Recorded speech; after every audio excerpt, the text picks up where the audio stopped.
Досың немесе жақының тәуелді болып бара жатқанын қалай түсінуге болады? Құмар ойындарға тәуелді адаммен қалай дұрыс сөйлесу керек?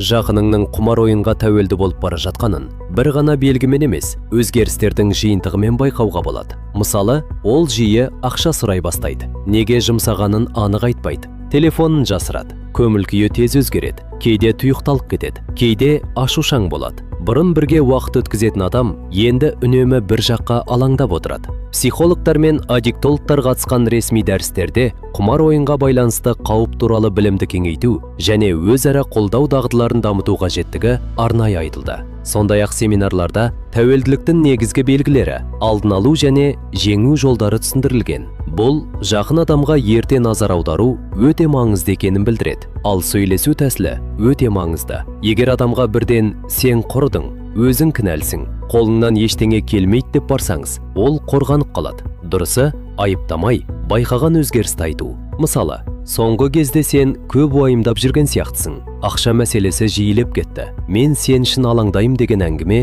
қауіпсіздеу естіледі. Әңгіме тыныш жерде, эмоция қайнамай тұрған сәтте болғаны дұрыс. Мақсат ұялту емес, жалғыз емес екенін сездіру. Тәуелді адамға кейде ақыл емес, ең алдымен сабырлы тыңдайтын адам керек болады. Егер ол ашылып сөйлесе бастаса, бірден ұрысқа көшпей, нақты көмекке бағыттау маңызды. Уақытша ақшаға қолжетімділікті шектеу, өзін-өзі шектеу сервисін қарау, маманмен сөйлесуге итермелеу. Жақын адамның дұрыс сөзі кейде үлкен өзгерістің бастамасы болуы мүмкін.